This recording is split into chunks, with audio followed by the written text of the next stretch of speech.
yaitu di masjid.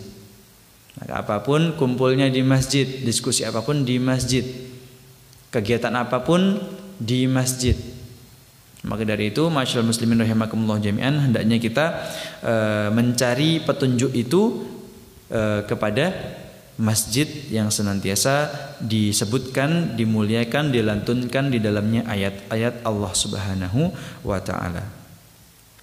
Kemudian karena di dalamnya wayudhkara fiha ismuh, yaitu di dalamnya sering dikumandangkan tasbih, zikir, adzan, dan masjid adalah bangunan yang terbaik di bumi. Bertasbih kepada Allah, yusabbihu lahu fiha bil ghuduwi wal asal, yang di dalamnya itu bertasbih kepada Allah di setiap waktu pagi dan waktu petang, yakni di awal-awal dan di akhir-akhir siang. Masya Allah, alhamdulillah, intahaina, kita telah menyelesaikan tadabbur daripada surat An-Nur ayat ke-32 sampai ayat ke-36. Alhamdulillah, semoga dengan kita mengingat Allah ini, semoga dengan kita mentadabburi ayat Al-Quran ini, kita menjadi lebih beriman dan bertakwa kepada Allah Subhanahu wa ta'ala. Amin amin ya rabbal alamin. Jazakumullahu khairan. Sebelum kita akhiri, apakah ada pertanyaan dari Bapak Ibu yang dirahmati oleh Allah? Tafadhal.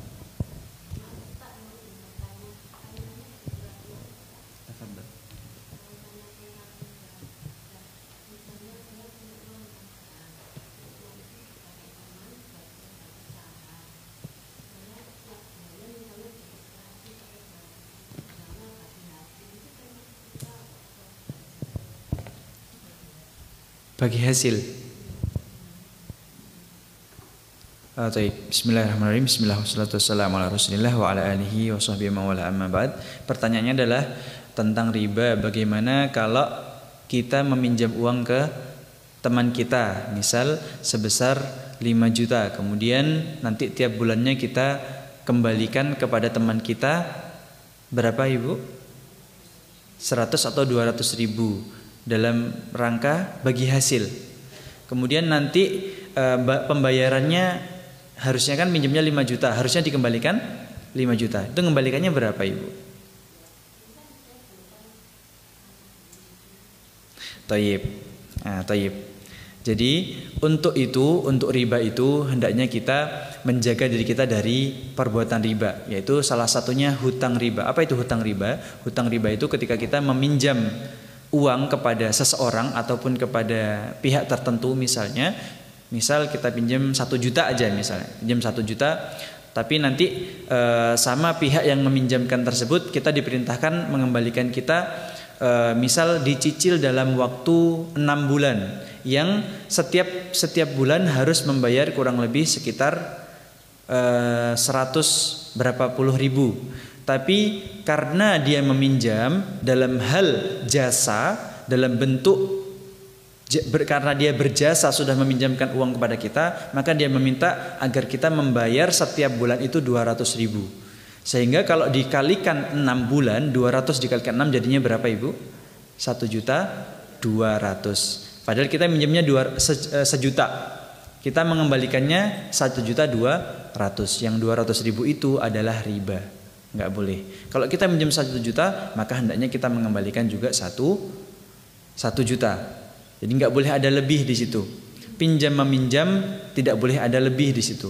Kalau ada yang lebih di situ, maka namanya riba fadl. Riba fadl itu ribanya ziyadah, bertambah, duitnya itu bertambah. Awalnya 1 juta, balikinnya jadi 1.200.000. Meskipun 1 juta 1 rupiah, bertambah 1 rupiah aja, itu juga sudah riba. Juga nggak boleh dikurangi, nggak boleh kita minjemnya 1 juta, balikinnya 900 apalagi, malah zalim kita.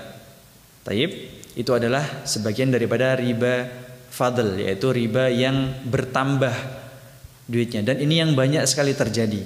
Kalau untuk bagi hasil tadi, saya belum tahu. Kalau akadnya nanti tetap mengembalikannya, maksudnya mungkin biar dicicil begitu, biar dicicil karena dia pengen uangnya balik juga. Misal dicicil, minjem 5 juta, dicicil per bulannya misalnya 1 juta gitu. Kalau misalnya dicicil 1 juta ya sudah, nggak apa-apa. Yang penting nanti totalnya ketika disetorkan ke peminjam harus 5 5 juta. Nggak boleh. Loh, ternyata kok lebihnya kok saya ngembalikan ke dia 5.500.000. Nah, berarti yang 500 itu adalah riba. Hati-hati, okay? Jangan sampai kita bermudah-mudahan dalam riba. Kalau riba itu memang kecil sekali, tipis sekali. Maka Allah berfirman, wa ahallallahul bai'a wa harramar riba. Kemudian Allah menghalalkan jual beli dan mengharamkan riba. Dan sebenarnya riba itu mirip dengan jual beli karena beda tipis aja. Nah, tapi ini perlu hati-hati. Kehati-hatian kita itulah yang harus kita kuatkan. Jangan sampai kita bermudah-mudahan. Karena zaman sekarang itu udah banyak sekali pinjol, pinjaman online, pinjam sana sini dengan iming-iming ini dan itu, cicilan bebas ini dan itu. Atau malah banyak sekali itu mirip dengan istilahnya ya untuk zaman sekarang ini pay later. Ya, pay later itu ya nanti bayarnya belakangan, disuruh ngutang, bisa bayar cash malah disuruh ngutang. Gimana itu Ibu? Udah punya duit cash disuruh ngutang. Nah, karena nanti kalau bayar cash harga barang tersebut 2 juta, kemudian disuruh nyicil, suruh ngutang dan bayar per bulannya. Misal 200.000 dalam waktu cicilan kurang lebih sekitar 6 bulan ataupun 10 bulan ataupun waktu tertentu. Tapi nanti ketika tempo hari bulan terakhir kita membayar, itu harganya nanti akan beda. Harga aslinya 2 juta, setelah kita hitung cicilan kita ternyata 2,5 juta. Lebihnya 500.000 itu adalah riba. Hati-hati. Juga itu bukan hanya riba dalam riba fadl, ada juga namanya riba nasi'ah. Riba nasi'ah itu riba takhir. Takhir itu terlambat. Transaksi antara penjual dan pembeli itu terlambat. Ada yang beli sesuatu, misal beli HP misalnya.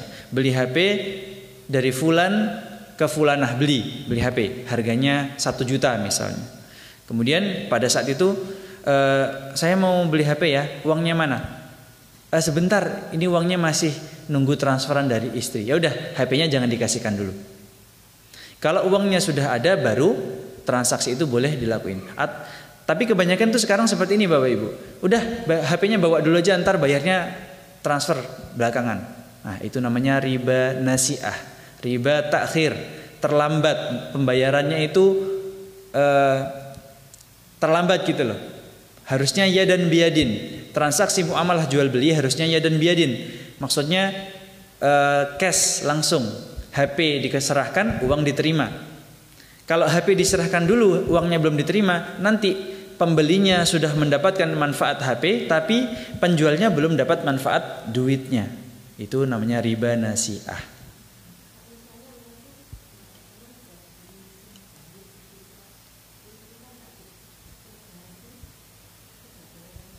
Kita nggak ikut kerja. Oh, nggak ikut menjahit. Nah, ya.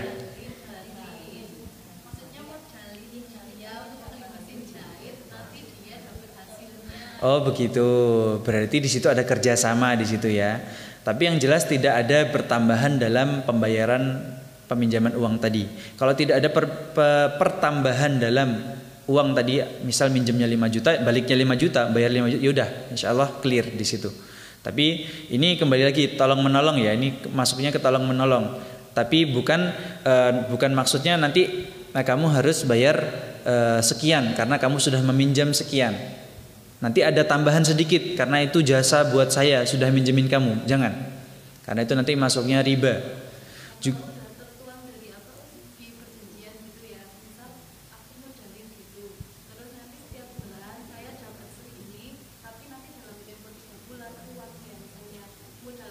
Buat bayar. Ya. Ya nggak apa-apa kalau seperti itu. Kalau sudah ada perjanjian di awal dan sudah jelas tidak ada pertambahan, misal kita ngutang tadi, sekaligus kita kerja di situ, sekalian nanti kita buat bayar hutang di situ, nggak apa-apa. Yang penting tidak ada pertambahan jumlah. Yang penting dikasih hasil dari.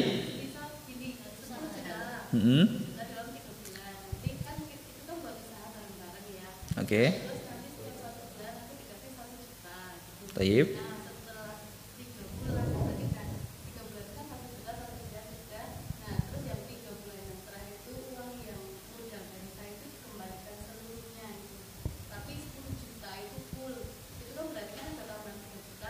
Taib.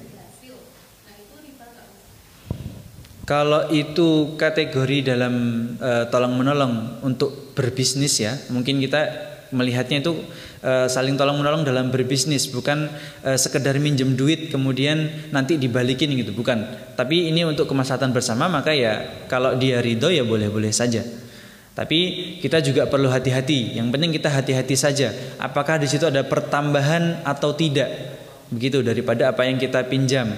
Tapi kalau misalnya tidak ada pertambahan sedikit pun daripada uang yang kita pinjam, kemudian kita sepakat sedemikian rupa untuk membangun bisnis bersama, setiap bulan dapat hasil sekian, misalnya sekian juta, sejuta misalnya, maka ya nggak apa-apa. Yang penting tidak ada pihak yang dirugikan. Karena riba itu hikmahnya apa sih? Kok nggak boleh bertambah dikit itu nggak boleh? Kenapa? Karena ada pihak yang dirugikan. Kenapa? Awalnya minjem 1 juta, kemudian balikinnya 1,5 juta. Tentu yang memberi pinjaman akan untung dan yang membayar atau yang meminjam uang akan rugi. Karena di situ ada kerugian, maka nggak boleh. Hati-hati sama riba. Juga ini juga bukan hanya sekedar uang, juga kita perlu hati-hati. Apakah ada pihak yang dirugikan daripada transaksi tersebut, transaksi jual beli tersebut? Kalau ada yang dirugikan daripada pihak tersebut, misal nih tadi kerja bareng-bareng, ternyata kerjanya ada yang nggak full, misal ada yang sering bolos, ada yang sering absen, sehingga tapi kok dapatnya duitnya sama. Nah, itu yang nggak boleh. Di situ yang perlu kita perhatikan adalah apakah itu ada yang pihak dirugikan atau tidak. Sehingga kalau ada yang dirugikan dari akad tersebut dan tidak sesuai dengan jumlah awal, maka itu adalah riba. Yang penting kita itu berhati-hati saja, dilihat dulu. Kayak arisan nih misalnya nih, arisan. Sebenarnya boleh-boleh saja, tapi hati-hati itu membuka pintu hutang. Nanti kalau udah membuka pintu hutang, nanti melebar masalahnya nanti. Makin panjang nanti masalahnya. Kalau bisa tidak melakukan arisan ya sudah, nggak usah begitu. Kalau bisa tidak melakukan transaksi yang ribet, yang ditakutkan nanti ada transaksi riba sedikit aja, ya udah, kalau bisa kita tidak melakukan transaksi tersebut. Sedikit aja ada pertambahan, sedikit aja ada kerugian, itu nanti jatuhnya riba. Wallahu a'lam bishawab. Makanya kita untuk hal ini harus hati-hati, karena bahaya sekali ya Bapak Ibu sekalian ya. Seperti kita nih, contoh sangat ringan sekali. Kita nyimpan uang di bank. Misal di bank tertentu, bank A misalnya. Kita nyimpan uang 100 juta misalnya. Kalau bank itu betul-betul syariah, maka tidak ada bunga di dalamnya, dan uang 100 juta tersebut bulan depan akan tetap 100 juta. Tapi kebanyakan bank di Indonesia itu ada sedikit daripada bunga. Sehingga kalau kita nitip uang 100 juta di bank A misalnya, nanti bulan depan uangnya berubah, 1.300.000 misalnya. Nah, 300.000 itu Ibu, itu hati-hati, jangan dimakan. Itu riba. Kalau kita nitip uang 100 juta, ya udah uang kita 100 juta. Kalau ada bertambah di situ, wah, enak dong Ustadz, kan buat kita Ustadz, masuk rekening kita. Iya, memang betul. Yang enak-enak itu kebanyakan dosa Ibu-ibu sekalian. Hati-hati. Jangan sampai tergiur. Nah, apalagi kalau kita nyimpan di tempat-tempat bank-bank yang di sana sudah jelas konvensional ada bunganya sekian persen, maka kita harus rajin-rajin mengecek setiap bulan. Oh, setiap bulan uang saya 500.000 kok bertambah 505.000. Nah, 5.000-nya itu hati-hati dicatat, jangan dimakan. Sedikit saja kita makan 5.000 tersebut, kita nggak sadar karena kita belum tahu, karena kita belum belajar. Nah, itu jadi riba. Hati-hati, doa-doa kita bisa terhalang nantinya. Hati-hati, amalan-amalan kita jadi terhalang karena makan harta riba.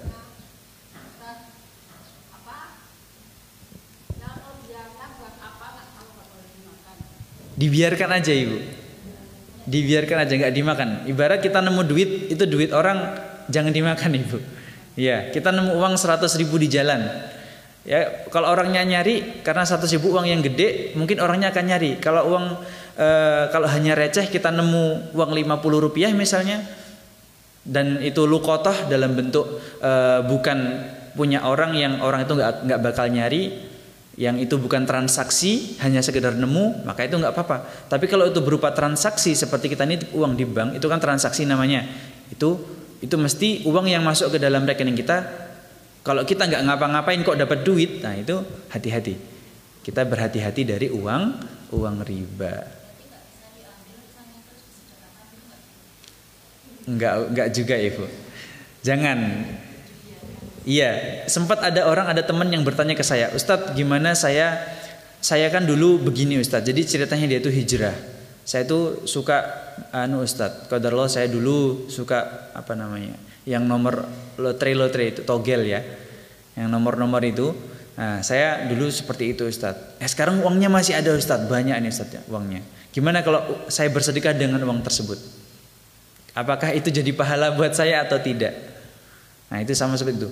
Ya, kalau itu didapat dari harta atau cara yang tidak halal bagi Allah Subhanahu wa taala, maka itu tidak boleh untuk digunakan. Uang itu meskipun dia uangnya ada, itu sudah sia-sia, Ibu. Itu kalau dipakai juga tidak bermanfaat, kalau disedekahkan juga kita nggak dapat pahala. Mungkin orang dapat manfaatnya, tapi kita tidak dapat pahala. Kita sudah tahu jelas-jelas ini adalah uang haram, ya udah biarin aja, udah nggak usah dipakai. Uang di bank tersebut ya udah biarin saja, gitu. Kalau kita nggak ikut kerja ya udah nggak usah terima. Kalau akadnya nanti kalau kamu ikut kerja di sini kamu dapat uang, ya udah kalau begitu ya udah dapat gitu. Tapi kok ternyata ada yang nggak kerja dapat uang, nah itu yang nggak boleh. Yang lainnya kerja dapat uang, yang lainnya terus dia nggak kerja malah dapat uang. Nah itu hati-hati. Kita berhati-hati daripada harta riba. Karena zaman sekarang ini masya Allah, saya pun takut Ibu. Mau narik uang tuh jadinya takut. Kalau waduh jangan-jangan ini saldo saya dahulu ada sisa-sisa riba ini. Hati-hati. Wah, memang susah ya. Zaman sekarang memang harus berhati-hati. Begitu nggih? Baik. Wallahu a'lam bishawab.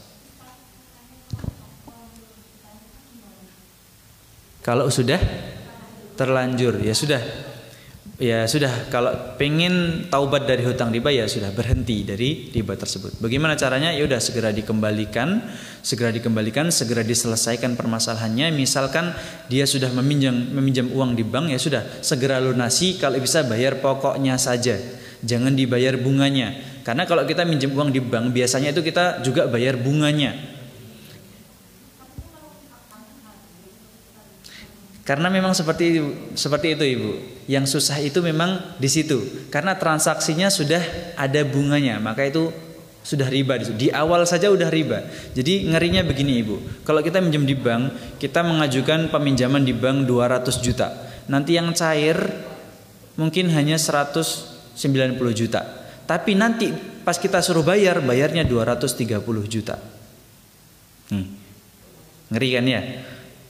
Nah itu kenapa? Karena dengan jasa meminjamkan uang kepada Ibu, sehingga bank juga butuh untung di situ. Nah itu yang nggak boleh. Maka dari itu segera dibayar pokoknya saja. Setelah itu sudah jangan pinjam lagi, jangan hutang lagi. Karena hutang itu membuka pintu riba. Baik ya, kita tobat sama Allah. Ya Allah, saya mohon ampun, saya tobat, saya udah nggak mau lagi riba. Nih saya sudah bayar pokoknya sudah. Nanti Ibu hati-hati kalau kita sudah taubat kepada Allah dari riba, nanti Allah akan mengambil sebagian daripada harta kita yang sudah kita makan. Allah pengen membersihkan kita dari harta-harta yang haram itu. Jadi jangan kaget tiba-tiba motor kita harus kita jual, tiba-tiba rumah kita harus kita jual untuk bayar hutang. Jangan kaget, karena itu memang ketentuan Allah ingin membersihkan diri kita dari dosa riba tersebut. Wallahu a'lam bishawab. Insyaallah cukup ya. Sudah jam 6, kita cukupkan. Semoga bermanfaat pelajaran pada hari ini, semoga bermanfaat untuk kita semua, dan semoga Allah senantiasa mengampuni kita dan melindungi kita dari segala keburukan yang ada di dunia ini. Wa ma hadhil hayatud dunya illa la'ibu wa lahu. Karena sesungguhnya di kehidupan dunia ini hanyalah senda gurau belaka. Maka dari itu hendaknya kita banyak memohon ampun sama Allah, banyak mohon perlindungan sama Allah agar kita senantiasa dilindungi dan dimasukkan dalam golongan hamba Allah yang diampuni oleh Allah Subhanahu wa taala. Jazakumullahu khairan. Astaghfiru minkum ala kullil akhta. Kita akhiri dengan membaca hamdalah bersama-sama. Alhamdulillahirabbil alamin. Juga ditutup dengan doa kafaratul majlis. Subhanakallahumma wa bihamdika asyhadu an la ilaha illa anta astaghfiruka wa atubu ilaik. Jazakumullahu khairan. Astaghfiru minkum ala kullil akhta. Walastu bi khairikum. Jangan lupa habis ini kita salat sunnah 2 rakaat terlebih dahulu untuk salat syuruk. Semoga Allah senantiasa mengampuni kita semua. Wassalamualaikum warahmatullahi wabarakatuh.